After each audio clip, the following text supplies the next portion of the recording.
Hi, we are going to discuss and understand a very important and interesting topic that is called behavioral finance. Now, if you have studied finance, then you would know that finance is the art and science of making rational monetary decisions. And you also know that your financial decisions must be based on facts, figures, graphs, and charts.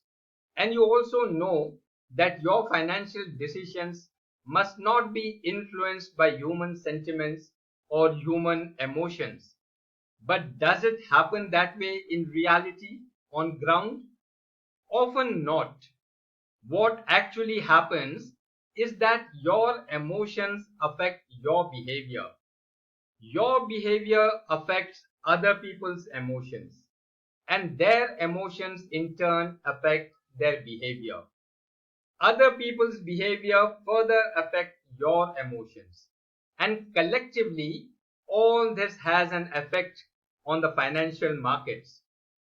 What happens is that your financial decisions, which were supposed to be based on figures, graphs, and charts, are devoid of that.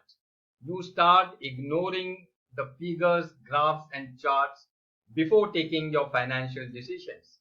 Your financial decisions were supposed to be not influenced by human sentiments and emotions, but in reality, your decisions get affected by emotions.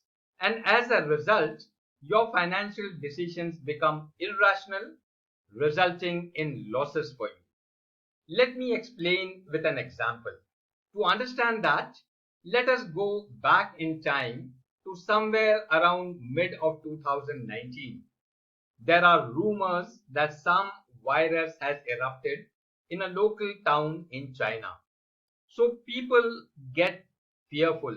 The local people are scared and they start hoarding food grains. Panic spreads, and very soon this panic spreads across the globe. People start selling their assets, people start selling their stocks. The stock markets fall. There is panic and bloodbath in the stock markets across the globe. Rumors travel very fast. There are still rumors only, but still the stock market has crashed by almost 50%.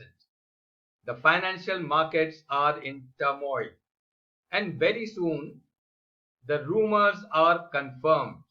People now know for sure that it is indeed a pandemic.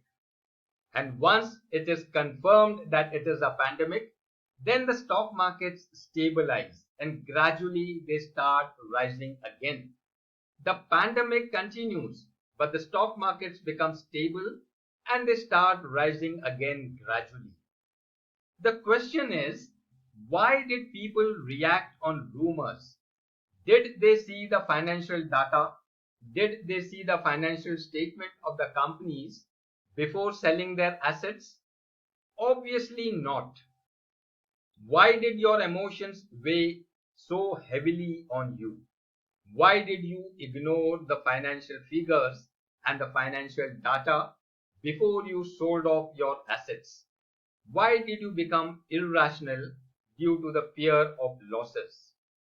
Now you see, it is not only you and me. There are many like you and me who distort the financial markets because of their collective emotions, collective psychology, and collective behavior.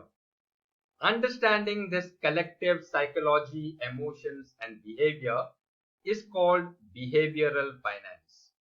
Now, why is it so important? You see, it is important because while your financial expertise tells you what to do, the behavioral finance tells you in context of finance as to what not to do and why not to do that. More of it we will be discussing in detail as we proceed through the course. Let me introduce myself. I am Colonel Dr. Shabbar Shahid, an Army veteran with a passion for teaching finance and management. I am a postgraduate mechanical engineer, an MBA in finance, a chartered engineer, a fellow of the Institution of Engineers in India, and I also hold a doctorate in management.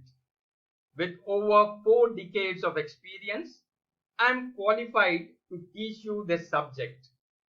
I am sure you will find this subject interesting, and I look forward to see you through the course.